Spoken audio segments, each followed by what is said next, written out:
Hello everyone, I am Damayanti. Welcome to my YouTube channel. एवं मु आलोचना करी यूनिट 4 एकांकिका स्मृति विभ्राट प्राणबंधुकर।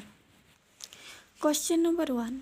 ओडिया एकांकिका साहित्य रे नाट्यकार प्राणबंधुकर अविस्मरणीय प्रतिभा।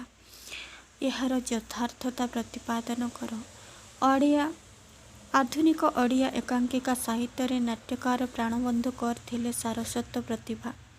गाल्पिक भावे प्रारंभिक पर्यायर साहित्य साधना आरंभ करथिले, मात्र गल्प रचना करने दिगरे मनोनिवेश न करी नाटक रचना करने दिगरे आग्रह प्रकाश करथिले।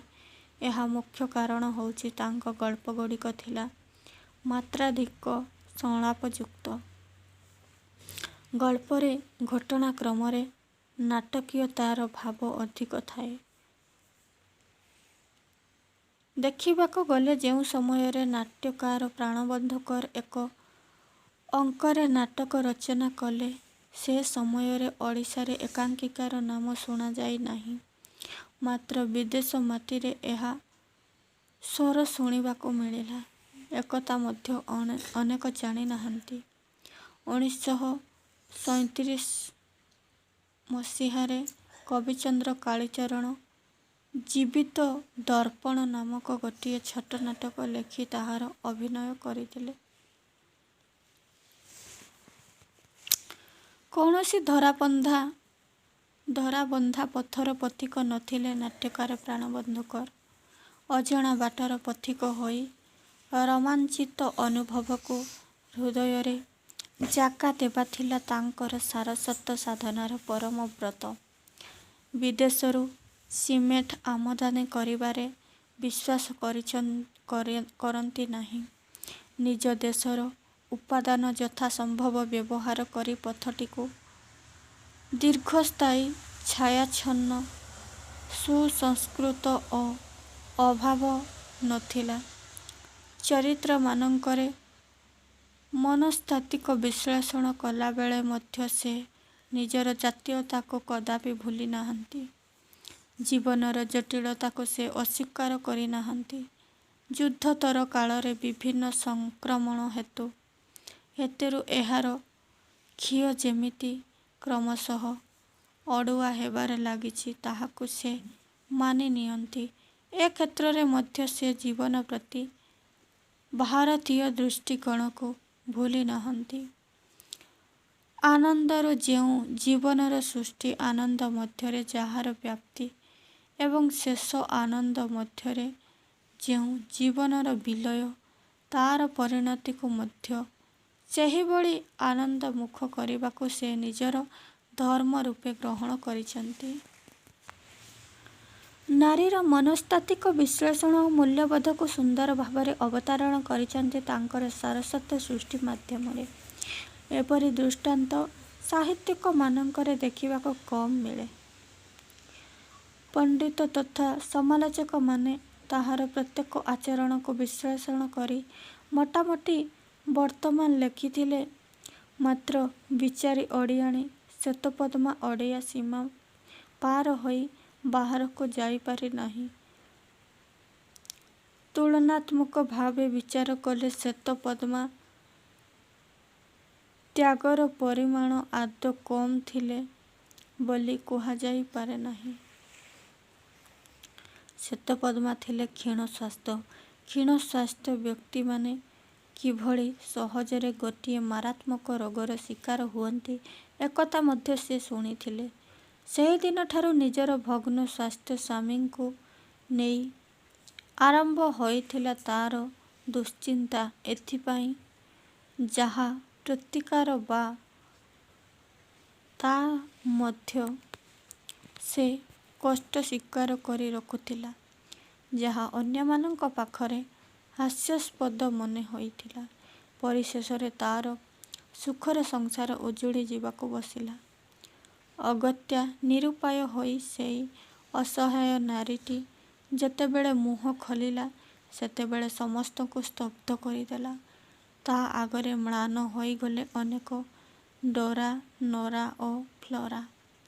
नाट्यकार प्राणबंधुकर निजर शाणित अंतर्दृष्टि नारी चरित्र ଏଇ ବିଶେଷ ଦିବଟିକୁ ଚିହ୍ନାଇ ଦେଇଛନ୍ତି।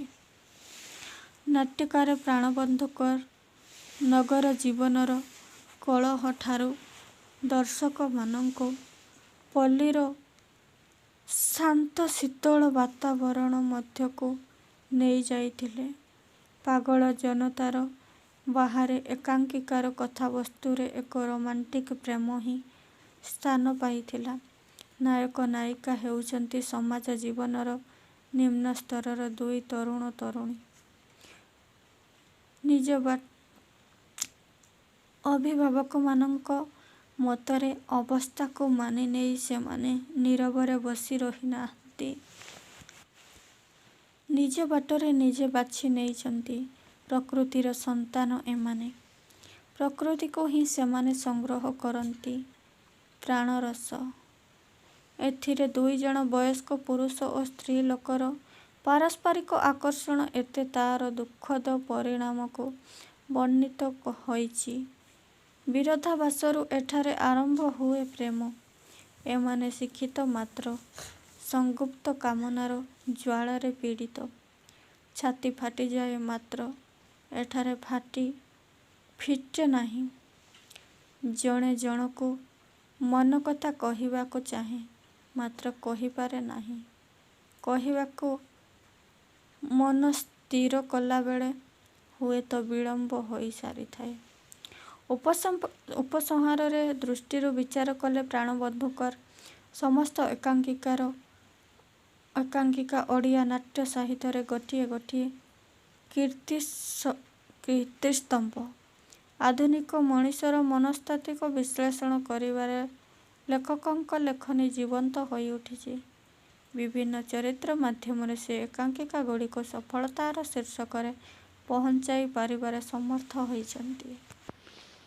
କ୍ୱେଶ୍ଚନ୍ ନମ୍ବର 2 ସ୍ମୃତି ବିଭ୍ରାଟ ଏକାଙ୍କିକାର ନାମକରଣ ସାର୍ଥକତା ପ୍ରତିପାଦନ କର। ସ୍ରଷ୍ଟା ସୃଷ୍ଟିର ନାମକରଣ କରିଥାଏ। ନାମକରଣ ସୃଷ୍ଟିର ଏକ ଚିରନ୍ତନ ଆଦିମ ପ୍ରକ୍ରିୟା।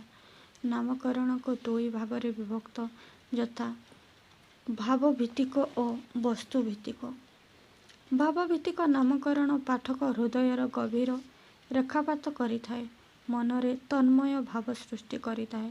ଏହାଦ୍ୱାରା ପାଠକ ପୁସ୍ତକଟି ପଢ଼ିବା ପାଇଁ ଆଗ୍ରହ ଦେଖାଏ। ନାଟ୍ୟକାର ପ୍ରାଣବନ୍ଧୁ କରଙ୍କ ଏକାଙ୍କିକା ସ୍ମୃତି ବିଭ୍ରାଟ ଏକ ସଫଳ କୃତି। ସେ ଅନେକ ଏକାଙ୍କିକା ଜନକ ବିଶେଷ କରି ଆଧୁନିକ ମଣିଷ ଜୀବନର ସଂଗୁପ୍ତ ରାଶିକୁ ପ୍ରକାଶ କରିବାରେ ସେ ସିଦ୍ଧହସ୍ତ। ଆଧୁନିକ ମଣିଷର ଜୀବନଚର୍ଯ୍ୟା ଦୈନନ୍ଦିନ ଜୀବନର ଚାଲିଚଳଣି ଓ ଅନ୍ତର୍ବେଦନାକୁ ସେ ସୁନ୍ଦର ଭାବରେ ରୂପାୟନ କରିବାର ସିଦ୍ଧହସ୍ତ। ଆଲୋଚ୍ୟ ଏକାଙ୍କିକା ସ୍ମୃତି ବିଭ୍ରାଟର ଚରିତ୍ରମାନଙ୍କ ପାଖରେ ସ୍ମୃତିଶକ୍ତି ବିଘଟନ ବିଷୟକୁ ହାସ୍ୟ ଓ ରୋମାଞ୍ଚ ମାଧ୍ୟମରେ ବାନ୍ଧି ରଖିଛି। ଦର୍ଶକମାନଙ୍କ ମନରେ ଉତ୍କଣ୍ଠା ଓ ଆବେଗକୁ ଦ୍ୱିଗୁଣିତ କରିବାରେ ସଫଳ ହୋଇଛି। ଏକାଙ୍କିକାରେ ସ୍ଥାନ ପାଇଥିବା ମୁଖ୍ୟ ଚରିତ୍ରମାନେ ଏହି ଦ୍ୱନ୍ଦ୍ୱର ଶିକାର ହେବାର ଲକ୍ଷ୍ୟ କରାଯାଇଛି। ଏକାଙ୍କିକାର ନାୟିକା ଛବି ଉଚ୍ଚଶିକ୍ଷିତା ଆଧୁନିକା ଓ ସୁନ୍ଦରୀ। ମାତ୍ର ମାନସିକ ଭାରସାମ୍ୟ ହରାଇଥିବା ଏକ ମାନସିକ ରୋଗୀ ଯେ କି ସବୁ କଥାକୁ ଅଳ୍ପ ସମୟ ମଧ୍ୟରେ ଅତି ସହଜରେ ଭୁଲି ପାରୁଥିବା ଚରିତ୍ରଟିଏ। ଅବନୀବାବୁଙ୍କ କନ୍ୟା ଛବି ସେ ସବୁ ଭୁଲିଯାଏ। ନିତ୍ୟ ବ୍ୟବହାର୍ଯ୍ୟ ଜିନିଷକୁ ଭୁଲିଯିବା ତାର ଅଭ୍ୟାସରେ ପରିଣତ ହୋଇଗଲାଣି। ନିମ୍ନରେ କେତେକ ସଂଳାପ ଦିଆଯାଇଛି। ଛବି: ଏ ଦାଶିଆ ଶୁଣ ଦାଶିଆ କ'ଣ କହୁଛ? ମୋ ଚଟି ଦି'ଟା କାହିଁ ତୁମ ହେଜ ହଉନି? ଛବି: କେଉଁଠି ଅଛି? ଚଟି କେଉଁଠି ଅଛି? ନା, ସେ କହିଛନ୍ତି ଡାକ୍ତର ଯେତେ ଔଷଧ ମଉଷଧି ଦେଲେ କ'ଣ ହେବ? ତୁମର ଏ ମୁଣ୍ଡ ବେମାରି ଯିବନି ବୋଲି ଦାଶିଆ କହୁଛନ୍ତି। ଛବି: ପୁଣି ତା ଚପଲଗୁଡ଼ିକ ସେ ତା ପାଦରେ ହିଁ ମାଡ଼ିଛି। ତେଣୁକରି ଦାସିଆ ସେପରି କହୁଛନ୍ତି। ଦାସିଆ ଛବିର ଚପଲ ଗୋଡ଼ରେ ଅଛି କହିବାରୁ ଛବି ଖୁସି ହୋଇଯାଇଛି। ଛବିର ମାନସିକ ଭାରସାମ୍ୟ ଦୁର୍ବଳ ପ୍ରସଙ୍ଗକୁ ଦାସିଆ ରମାଦେବୀକୁ କହିଛି। ଡାକ୍ତରୀ ଔଷଧ ବ୍ୟବହାର କରି ଛବି ସୁସ୍ଥ ହୋଇପାରୁନାହିଁ। ତେଣୁ କୌଣସି ଏକ ଗୁଣିଆକୁ ଡାକି ଉପଚାର କରିବା ପାଇଁ ପରାମର୍ଶ ଦେଇଛି। ଅବନୀ ବାବୁ ରମାଦେବୀ ଛବିର ଆଚାର ବ୍ୟବହାର ପ୍ରତି ମର୍ମାହତ। ଛବିର ସ୍ମୃତି ବିଭ୍ରାଟ ଘଟିଛି। ଦିନକୁ ଦିନ ଏହା ବଢ଼ି ବଢ଼ି ଚାଲିଛି। ସବୁ କଥାକୁ ସେ କ୍ଷଣକେ ପାସୋରି ଦେଇଛି। ଯେତେ ଔଷଧ ଦେଲେ ମଧ୍ୟ ତାର ରୋଗ ଭଲ ହେବା ପ୍ରଶ୍ନ ଉଠୁନି। ଶେଯରେ ଅବନୀ ବାବୁ ମନକୁ ସାନ୍ତ୍ୱନା ଦେଇ ରମାଦେବୀଙ୍କୁ କହିଛନ୍ତି ଏହା ଭାଗ୍ୟର ଦୋଷ। ଭାଗ୍ୟକୁ ଆଦରି ରହିବାକୁ ହେବ। ଭାଗ୍ୟ ହିଁ ଭରସା। ସବୁ କିଛି ଭାଗ୍ୟ ହିଁ ସାଧନ କରିବ। ରମାଦେବୀ କହିଛନ୍ତି ଭାଗ୍ୟର ଦୋଷ ଦେଲେ ମଧ୍ୟ ଉପାୟ କରିବା ପାଇଁ ପଡ଼ିବ।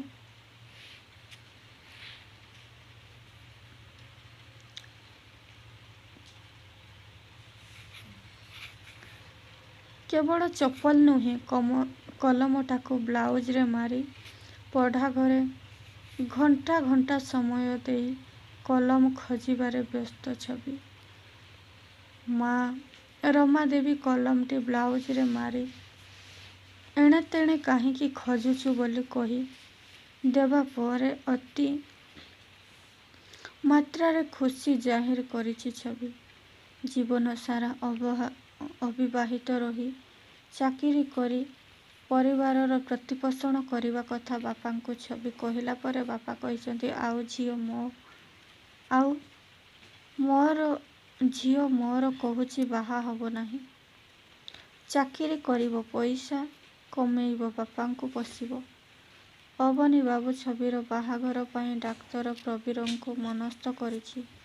ପ୍ରବୀର ଜଣେ ମାନସିକ ବିଶେଷଜ୍ଞ। ବିଲାତରୁ ଡାକ୍ତରୀ ବିଦ୍ୟା ଶେଷ କରି ଆସିଛି। ସେ ଆଜି ଆସି ଆମ ଘରେ ପହଞ୍ଚିବ। ଧୀରେନ୍ଦ୍ର ଛବିକୁ ପାଠ ପଢ଼ାଇବା ଉଦ୍ଦେଶ୍ୟରେ ଘରକୁ ଆସନ୍ତି।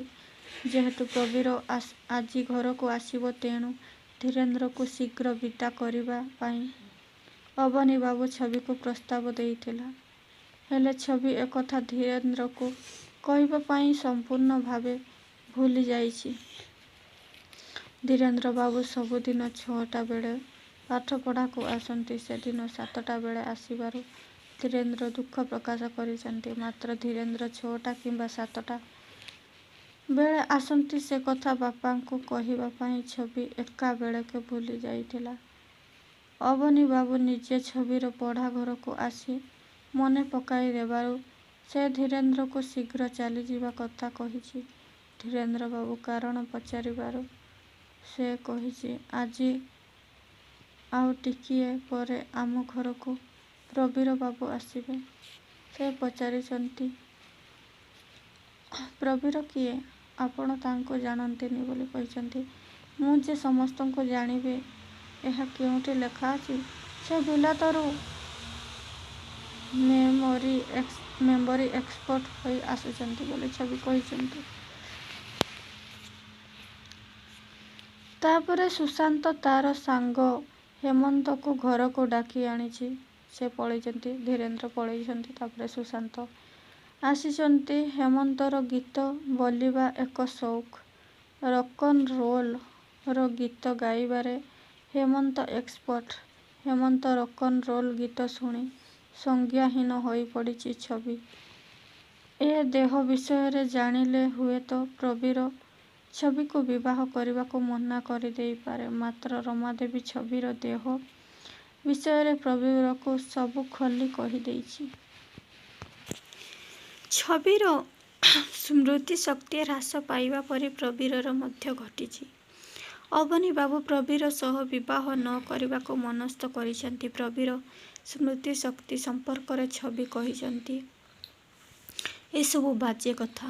ଆପଣଙ୍କର ଆଦୌ ଲସ୍ ଅଫ୍ ମେମୋରି ହୋଇନାହିଁ। ଏସବୁ ସାମାନ୍ୟ କଥାଗୁଡ଼ିକ ଭୁଲି ଯିବାଟା ଅନ୍ୟମନସ୍କତାର ଏକ ଗୁଣ, ଆଉ କିଛି ନୁହେଁ। ପରିଶେଷରେ ଅବନୀ ବାବୁ ନିଜେ ସ୍ୱୀକାର କରିଛି ଯେ ତାଙ୍କର ମଧ୍ୟ ସମଦଶା, ତାଙ୍କର ମଧ୍ୟ ସ୍ମୃତି ବିଭ୍ରାଟ ଘଟିଛି। ବାସ୍ତବିକ ନାଟ୍ୟକାର ପ୍ରାଣବନ୍ଧୁକର ଆଲୋଚ୍ୟ ଏକାଙ୍କିକାର ନାମକରଣ କରିବାରେ କୌଣସି ତ୍ରୁଟି କରିନାହାନ୍ତି। କ୍ୱେଶ୍ଚନ ନମ୍ବର 3, ସ୍ମୃତି ବିଭ୍ରାଟ ଏକାଙ୍କିକାରୁ ଛବିର ଚିତ୍ର ଚରିତ୍ର ପ୍ରତିପାଦନ କର। ଆଧୁନିକ ଓଡ଼ିଆ ନାଟ୍ୟ ସାହିତ୍ୟରେ ନାଟ୍ୟକାର ପ୍ରାଣବନ୍ଧୁକର ପ୍ରଜ୍ଞାଦୀପ୍ତ ସାଧକ ସ୍ମୃତି ବିଭ୍ରାଟ ଏକ ସଫଳ ଏକାଙ୍କିକା ଭାବେ ପାଠକମାନଙ୍କ ଦ୍ୱାରା ଗ୍ରହଣୀୟ। ଆଲୋଚ୍ୟ ଏକାଙ୍କିକାର ଛବି ନାୟିକା ଅଟେ। ସେ ଅବନୀ ବାବୁ ଓ ରମାଦେବୀଙ୍କ କନ୍ୟା, ଉଚ୍ଚଶିକ୍ଷିତା, ସୁଶ୍ରୀ ସୁନ୍ଦରୀ ଛବି। ଏକାଙ୍କିକାର ଛବିର ଚରିତ୍ର ମାଧ୍ୟମରେ ଅନ୍ୟାନ୍ୟ ଚରିତ୍ର ଘୂର୍ଣ୍ଣାୟମାନ। ଛବିର ସ୍ମୃତି ବିଭ୍ରାଟ ଘଟିଛି। ଦୁର୍ବଳ ମାନସିକତା ସମସାମୟିକ ଭାବେ ତାହାକୁ କବଳିତ କରିଛି। ପ୍ରତ୍ୟେକ ଗୁରୁତ୍ୱପୂର୍ଣ୍ଣ ଘଟଣାକୁ ସାମୟିକ ଭାବେ ଭୁଲିଯିବା ତା'ର ଅଭ୍ୟାସ। ଏକାଙ୍କିକାର ଆରମ୍ଭରେ ଏକ ପଢ଼ାଘରର ଦୃଶ୍ୟ। ଛବି ପଢ଼ାରେ ବସି କ'ଣ ଖୋଜି ଚାଲିଛି। ବ୍ୟସ୍ତ ବିବ୍ରତ ହୋଇ ନିଜ ଚପଲକୁ ଖୋଜିବାରେ ବ୍ୟସ୍ତ ଛବି। ଏ ସମୟରେ ଘରର ଚାକର ଦାଶିଆ ପ୍ରବେଶ କରିଛି। ଛବିର ବ୍ୟସ୍ତତାକୁ ଦେଖି ପ୍ରଶ୍ନ କରିଛି, କ'ଣ ଖୋଜୁଛ? ଚପଲ ଖୋଜୁଥିବାର କଥା ଛବି ଦାଶିଆକୁ କହିଛି। ସୁନ୍ଦର ଭାବରେ ଲେଖାଯାଇଛି, ମୋ ଚଟି ଦୁଇଟା କାହିଁ? ଚଟି ଦୁଇଟାକୁ ଗୋଡ଼ରେ ପିନ୍ଧି ଚାରିଆଡ଼େ ଚଟିକୁ ଖୋଜୁଛି, କେଉଁଠୁ ପାଇ ନାହିଁ। ଦାଶିଆ ଶେଷରେ କହିଛି, ଚଟି ଦୁଇଟା ଗୋଡ଼ରେ ଅଛି ବୋଲି। ଚପଲ ସନ୍ଧାନ ପାଇ ଛବି ମନେ ମନେ ଖୁସି ହୋଇ ଦାଶିଆକୁ ଅଶେଷ ଧନ୍ୟବାଦ ଦେଇଛି। ଥରେ କଲମଟିକୁ ନିଜ ବ୍ଲାଉଜ ମଧ୍ୟରେ ଖୋସିଦେଇ ଘରସାରା କଲମ ଖୋଜିଥାଏ ଛବି। କିଛି ସମୟ ପରେ ମା ରମାଦେବୀଙ୍କୁ କଲମ ସମ୍ପର୍କରେ ପଚାରିଛି। କଲମକୁ କେଉଁଠି ନ ପାଇ ରମାଦେବୀ ପଛେ ପଛେ ବୁଲିଛି। ରମାଦେବୀ ମଧ୍ୟ ଛବି ସହ କଲମକୁ ଅନେକ ସମୟ ପର୍ଯ୍ୟନ୍ତ ଖୋଜିଛି। ଶେଷରେ ରମାଦେବୀ ଛବିକୁ ଅନାଇ ଦେଇଛି। ରମାଦେବୀ ଦେଖିଛି ଓ ପାଇଛି ଯେ ଛବିର ବ୍ଲାଉଜରେ କଲମଟି ମରା ହୋଇଛି। ଛବି ଯଦି ବାହା କରି ଦେବୁନା, ଛବି କହୁଛି, ଯଦି ବାହା କରି ଦେବୁନା, ତତେ ମୁଁ ସାଥିରେ ନେଇକରି ଯିବି ବୋଲି ତା ମା'କୁ କହୁଛି। ଛବି କୌଣସି କଥା ମନେ ରଖି ପାରୁ ନ ଥାଏ। ଛବିର କାର୍ଯ୍ୟକଳାପକୁ ଦେଖି ଅବନୀ ବାବୁ ମନରେ ଅଶାନ୍ତି ସୃଷ୍ଟି ହୋଇଛି। ଛବିର କାର୍ଯ୍ୟକଳାପକୁ ଦେଖି ଦାଶିଆ ଚାକର ବ୍ୟସ୍ତ ହୋଇପଡ଼ିଛି। ଦିନକୁ ଦିନ ଏ ରୋଗ ବଢ଼ି ବଢ଼ି ଚାଲିଛି। ଡାକ୍ତର ଔଷଧ ଖାଇ ମଧ୍ୟ କିଛି ଲାଭ ହୋଇନାହିଁ। ରୋଗ କମିବାର କୌଣସି ସୂଚନା ମିଳୁନାହିଁ। ଅଯଥା ଡାକ୍ତର ଓ ଔଷଧ କିଣିବାରେ ପଇସା ଖର୍ଚ୍ଚ କରୁଛି ବୋଲି ଅବନୀବାବୁ ଓ ରମାଦେବୀକୁ ଦାଶିଆ ପ୍ରଶ୍ନ କରୁଛି। ତେଣୁ ଧୀରେନ୍ଦ୍ରକୁ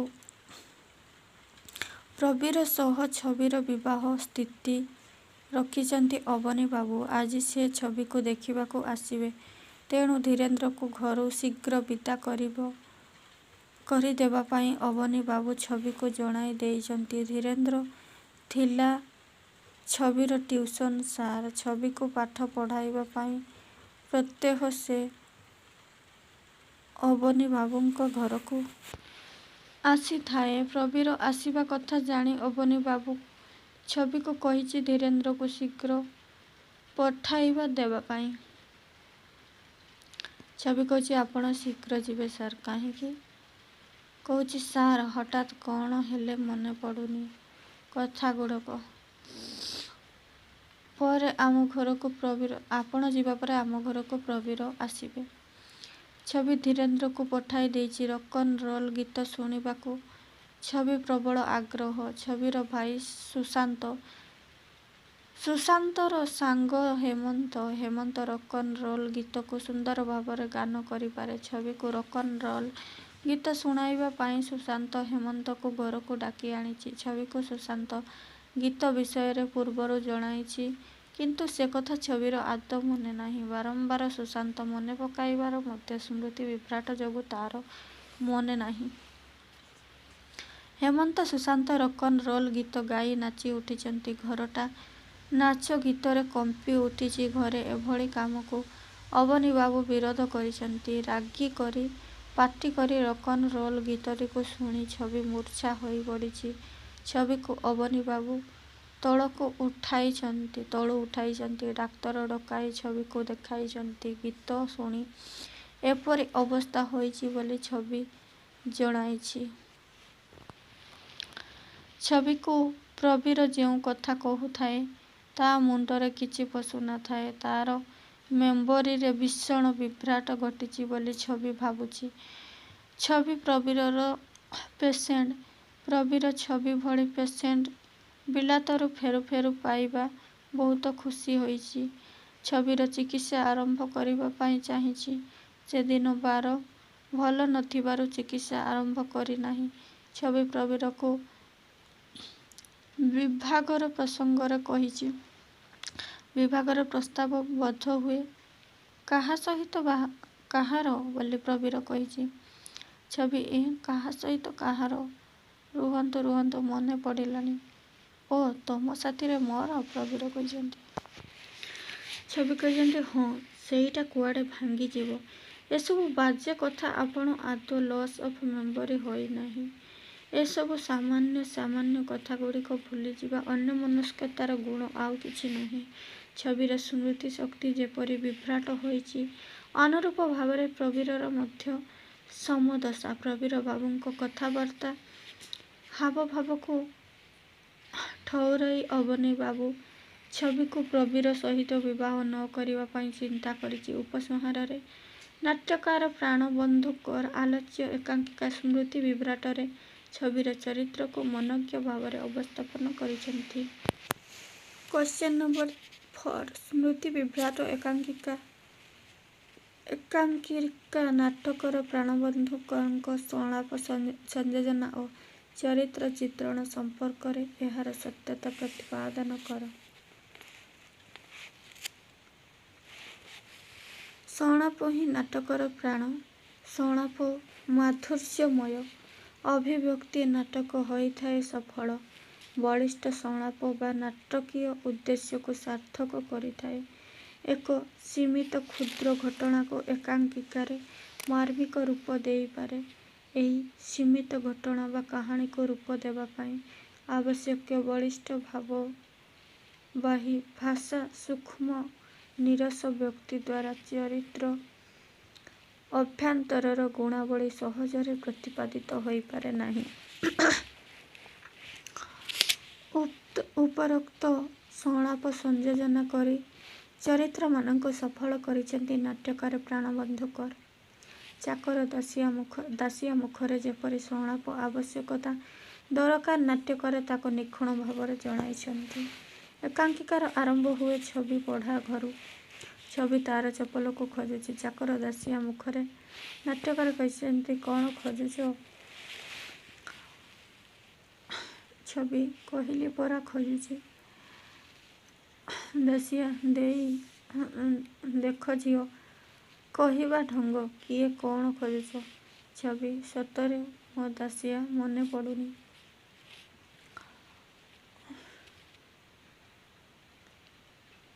ତାପରେ ଦାସିଆ ଦେଇ ଚଟି ପରା ତମ ପାଦ ତଳେ ବୋଲି କହିଛନ୍ତି। ତା ପାଦ ତଳେ ଚଟି ଅଛି, କିନ୍ତୁ ସେ ଚଟି ଖୋଜୁଥିଲା। ପରବର୍ତ୍ତୀ ସମୟରେ ଛବି କଲମ ଖୋଜିବାରେ ବ୍ୟସ୍ତ। କଲମ ଖୋଜିବା ସମୟରେ ବୋଉକୁ ପଚାରିଛି। ବୋଉ ବ୍ଲାଉଜରେ କଲମ ମରା ହୋଇଥିବ ବୋଲି କହିଛି। ଏଠାରେ ଛବି ମୁହଁରେ ନାଟ୍ୟକାର ଇଂରାଜୀ ଭାଷାରେ ସଂଳାପ ମଧ୍ୟ କହିଛନ୍ତି। ଛବି କହିଛି ଆରେ ଏଇଠି ଅଛି। Many thanks bou, many thanks. You are such a nice bou. ପାତ୍ର ଉପଯୋଗୀ ସଂଳାପ ବ୍ୟବହାର କରି ଏକାଙ୍କିକାକୁ ଗତିଶୀଳ କରିବାରେ ନାଟ୍ୟକାର ସଫଳ ହୋଇଛନ୍ତି। ଛବିର ଅବସ୍ଥା ଦିନକୁ ଦିନ ବଢ଼ି ଚାଲିଛି। ପରିବାର ମଧ୍ୟରେ ରାମଦେବୀ ଓ ଅବନୀ ଦେବୀ ଚିନ୍ତାରେ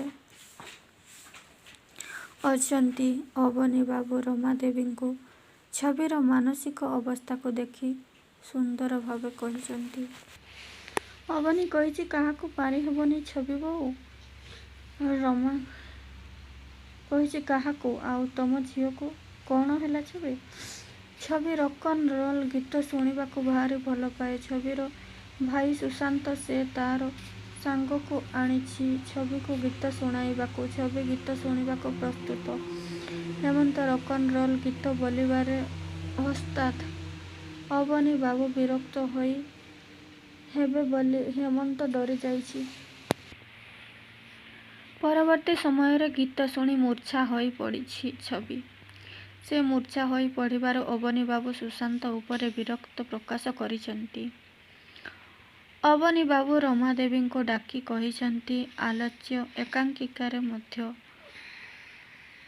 ବଙ୍ଗଳା ଭାଷାରେ ପ୍ରୟୋଗ ହୋଇଛି। ଡାକ୍ତର ବାବୁ ଛବିକୁ ଭଲ କରିବା ପାଇଁ ଆସିଛନ୍ତି। ସେ ବଙ୍ଗଳା ଭାଷାରେ କଥୋପକଥନ କରିଛନ୍ତି। ଡାକ୍ତର କହୁଛି ନମସ୍କାର ନମସ୍କାର। ଝିଅ ସେନ୍ସଲେସ୍ ହୋଇଯାଇଥିଲା? ଆଜ୍ଞା ହଁ।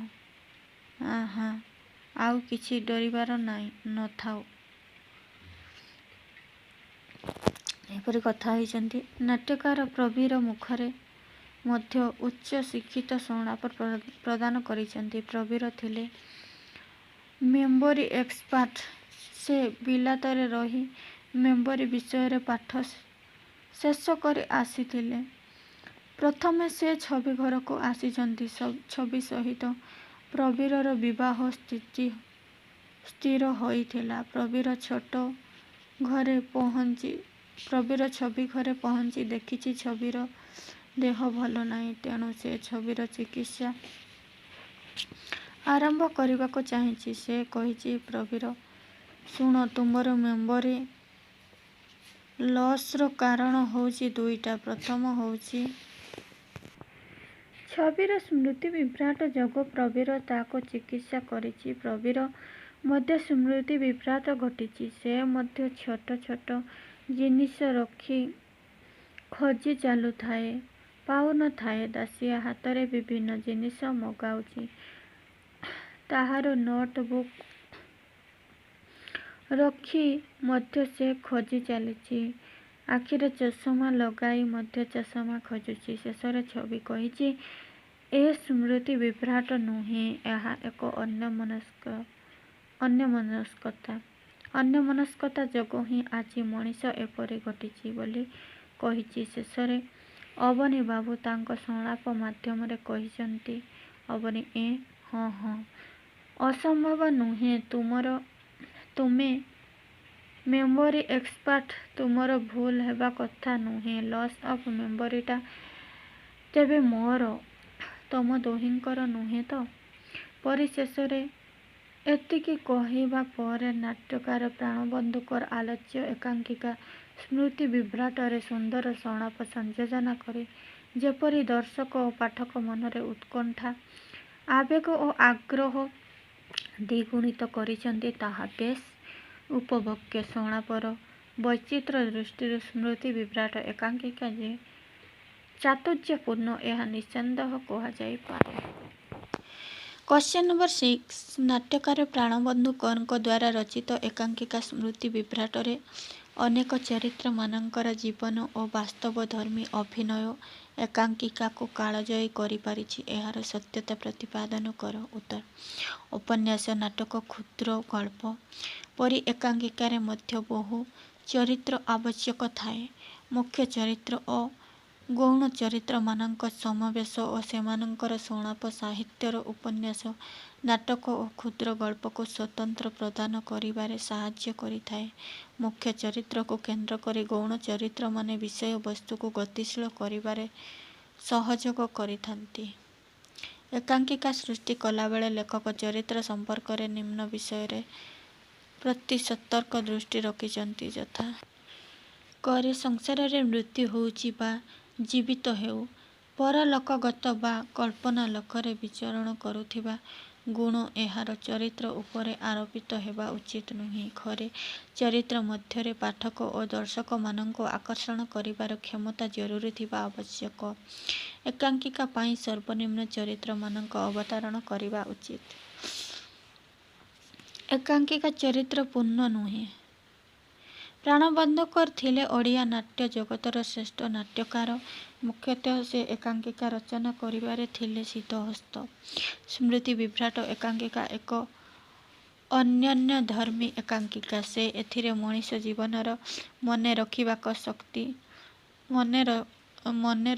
शक्ति कथा को पर्यवेक्षण करिसंती।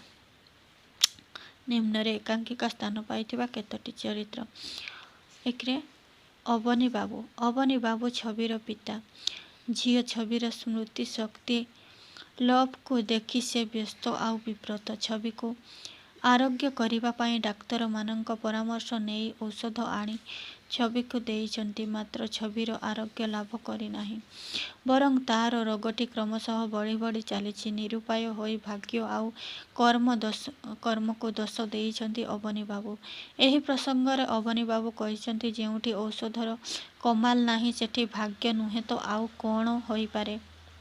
प्रवीर सह विवाह हेबा पाई छवि को अबनी बाबू मनस्थ करिचंती। प्रवीर घर को आसीबा दिन धीरेन्द्र जे किछि कि छबिर सार को शीघ्र घरु विदा करिबा देबा पाई छवि को जणाइचंती, मात्र छवि धीरेन्द्र को कहिबा पाई संपूर्ण भूली जाइचंती। अबनी बाबू छबिर पढ़ा घरे पशि धीरेन्द्र को शीघ्र विदा करि देबा कथा को इशारा देबारु न होई तांको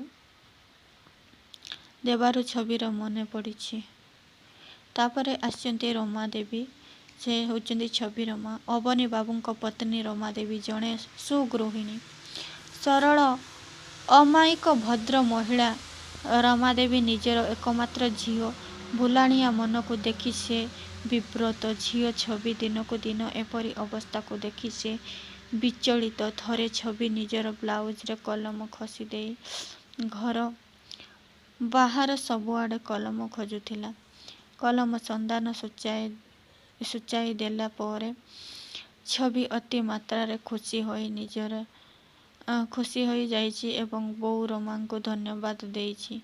झील छबिर देह किपरि शीघ्र आरोग्य लाभ करिब सेतिपाई से सबुबेले चिंतित थांती। दासिया कथा को उचित मने करी कौनसी गुणिया द्वारा झील को भल करिबा पाई दासिया रमादेवी को परामर्श देइछि। तापरे आसचंती छवि नायिका जी। अबनी बाबूंकर एकमात्र कन्या छवि सुश्री उच्च शिक्षिता, मात्र से सबुबेले गुरुत्वपूर्ण कथा गुड़ाक भूली जाए। कौनसी कथा तार मने रुहे नाही। मानसिक दुर्बलता जोगु एहा सबु घटी थाए। चपल गड़रे पिंधि घर सारा चपल को खोजे। कलम को ब्लाउज रे खसी दे घर सारा कलम को खोजे। से सबुबेले 6टा बेले आसंती। किए ना पाठपढ़ा ट्यूशन धीरेन्द्र आसंती। थरे 7टा बेले आसिबारु दुख प्रकाश कले, मात्र धीरेन्द्र सार 6टा किंबा 7टारे आसंती। से कथा छबिर आदौ मने पड़े नाही। प्रवीर आसिबार थाए अबनी बाबू घर को। अबनी बाबू को छवि को कही थांती सार को शीघ्र आज विदा करिबो। छबिर मने पड़े नाही। धीरेन्द्र बाबू चली जिबा पाई कहिछि। धीरेन्द्र सार को कहे, हाँ सार, जेउ माने ए घरे अछंती से माने तो निर्बोध बोली छवि कहउचंती। तापरे प्रवीर डाक्तर चरित्र माध्यम प्रवीर उक्त एकांकिकारे अवतीर्ण। एही चरित्रटी मेम्बरी विषय रे डाक्तर विद्या अध्यापना करने दिल्ली जाइथिले। सेठारे जड़े मेम्बरी एक्सपर्ट भावरे गाँ को फेरिछंती। प्रथमे से छवि को निजर प्रथम पेसेंट भावी पाइछंती। से छविर चिकित्सा आरंभ करिछंती। प्रवीर सह छविर विवाह स्थिति होई थाए। प्रवीर छविर मानसिक स्खलन को परीक्षा करिबा आरंभ करि देइछि। छवि को परीक्षा करी सारिबा परे प्रवीर बाहरिछि। जीवा समय रे से निजर कलम को छाड़ी जाइछि। କେବଳ କଲମ ନୁହେଁ, ତା ସହିତ ବହି ମଧ୍ୟ ଛାଡ଼ି ଯାଇଛି। ଏପରି ଗୋଟି ଗୋଟି ଜିନିଷ ଆଣିବାକୁ ଦାସିଆକୁ କହିଛି। ଦାସିଆ ସମସ୍ତ ଜିନିଷ ନେଇ ପ୍ରବୀରକୁ ଦେଇଛି। ପରିଶେଷରେ ପ୍ରବୀର ନିଜର ଚଷମାଟିକୁ ଲଗାଇ ମଧ୍ୟ ଚଷମା ଖୋଜି ଚାଲିଛନ୍ତି। ଦାସିଆ ପ୍ରବୀରକୁ କହିଛନ୍ତି, ଆରେ ପ୍ରବୀର ବାବୁ, ପର ଚକ୍ଷୁଟା ପରା ତୁମର ମୁହଁରେ ରହିଛି। ଆଲୋଚ୍ୟ ଏକାଙ୍କିକାରେ ଅନ୍ୟାନ୍ୟ ଚରିତ୍ରମାନଙ୍କ ମଧ୍ୟରେ ସୁଶାନ୍ତ, ହେମନ୍ତ, ବଙ୍ଗାଳୀ ଡାକ୍ତର ଓ ଦାସିଆଙ୍କ ସଂଳାପ ଅତ୍ୟନ୍ତ ଚମତ୍କାର ହୋଇଛି। ମୋଟ ଉପରେ ଦେଖିବାକୁ ଗଲେ ନାଟ୍ୟକାର ପ୍ରାଣବନ୍ଧୁଙ୍କରଙ୍କ ଦ୍ୱାରା ରଚିତ ଆଲୋଚ୍ୟ ସ୍ମୃତି ବିଭ୍ରାଟ ଏକାଙ୍କିକାଟି ଚରିତ୍ର ଚିତ୍ରଣଶାଳା ଭାବେ ଆଦୃତ ଲାଭ କରିଛି।